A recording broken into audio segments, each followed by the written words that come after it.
Digital দুনিয়ায় প্রবাসীদের নতুন স্বপ্ন সাফল্যের গল্প তুলে ধরতে ইতালির রাজধানী রোমে অনুষ্ঠিত হয়েছে 2 দিনব্যাপী digital business success conference 2025। Europe জুড়ে প্রবাসী উদ্যোক্তাদের অংশগ্রহণে গ্লোবাল বিজনেসে সাফল্যের অভিজ্ঞতা, প্রেরণা আর ভবিষ্যতের দিক নির্দেশনা সবকিছু নিয়ে জমে উঠেছিল এই আয়োজন। ইতালির রোম থেকে সহকর্মী লিটন চৌধুরীর রিপোর্ট। ইতালির রাজধানী রোমে প্রবাসী বাংলাদেশিদের উদ্যোগে অনুষ্ঠিত হয়েছে 2 দিনব্যাপী digital business success conference 2025।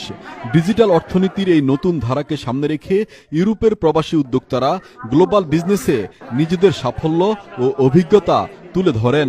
25 October রাজধানী রোমের অভিজাত হোটেল বিল্লা পাপিল্লিতে অনুষ্ঠিত হয় প্রথম দিনের অনুষ্ঠান।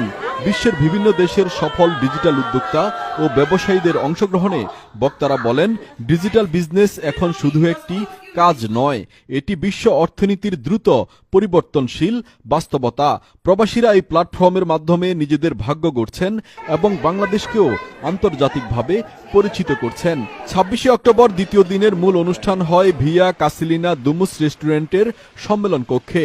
অনুষ্ঠানে প্রধান অতিথি হিসেবে উপস্থিত ছিলেন সফল ব্যবসার প্রথম বাংলাদেশি প্রতিনিধি তানভীর আহমেদ।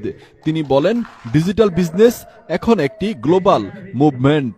প্রবাসীরা চাইলে প্রযুক্তির সাহায্যে নিজেদের আর্থিক ও সামাজিক অবস্থানকে শক্তিশালী করতে পারেন। এখন আমাদের প্রায় 2000-এর মতো বাংলাদেশি ওয়ার্ল্ড ওয়াইড করতেছে। ইনশাল্লাহ আগামী 10 বছরে এখানে 2 লাখ এবং এক সময় হয়তো ইনশাল্লাহ 20 লাখ মানুষ আমাদের এই বিজনেসটা করবে বাংলাদেশে। ইনশাল্লাহ ক্ষতি হওয়ার কোনো সম্ভাবনা নেই, একদম জিরো ক্ষতি হওয়ার সম্ভাবনা। এই ব্যাপারে কোনো সমস্যা নেই, কিন্তু আপনার বিজনেসটা করতে হবে। বিজনেসটা শুরু করলে যে আপনি সাকসেসফুল হয়ে যাবেন এরকম কোনো গ্যারান্টি নেই, কারণ এখানে আপনার বিজনেসটা জয়েন করার পর বিজনেসটা আপনার নিজেরটা নিজের করতে হবে। আমাদের সিস্টেম, আমাদের প্ল্যাটফর্ম এখানে হেল্প করবে, বাট বিজনেসের যে কাজগুলো, যে ডেডিকেশন, কনসিস্টেন্সি, এই জিনিসগুলো আপনার নিজেরটা নিজের করতে হবে, তাহলে ইনশাআল্লাহ সাকসেসফুল হয়ে যাবে। অনুষ্ঠানটি পরিচালনা ও সার্বিক তত্ত্বাবধানে ছিলেন রোমের সফল নারী উদ্যোক্তা ফারিয়া আখি। যৌথ সঞ্চালনায় ছিলেন জান্নাতুল ফেরদাউস, মাসুমা মামুন ও জিন্নাত আরা। বিশেষ অতিথি হিসেবে উপস্থিত ছিলেন মামুন খান।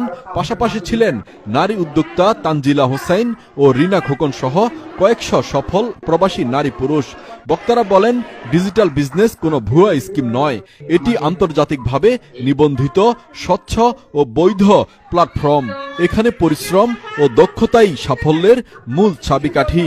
বর্তমানে এই আন্তর্জাতিক ব্যবসা 26টি দেশে সরকার অনুমোদিত এবং 44টি অফিসিয়াল ব্রাঞ্চে কার্যক্রম চলছে। বিশ্বজুড়ে 2,65,000-এরও বেশি মানুষ এই ব্যবসায় যুক্ত, যার মধ্যে বাংলাদেশি সদস্য 2,000-এরও বেশি। বেশিরভাগই প্রবাসী নারী উদ্যোক্তা। ইউরোপে সবচেয়ে বেশি সফলতা অর্জন করেছেন ইতালির নারী উদ্যোক্তাগণ। শেষে বক্তারা বলেন, সমালোচনা নয়, ইতিবাচক চিন্তা, পরিশ্রম ও প্রযুক্তিই পারে বদলে দিতে জীবনের গতি। ডিজিটাল বিজনেস আজ প্রবাসীদের সাফল্যের নতুন অধ্যায়।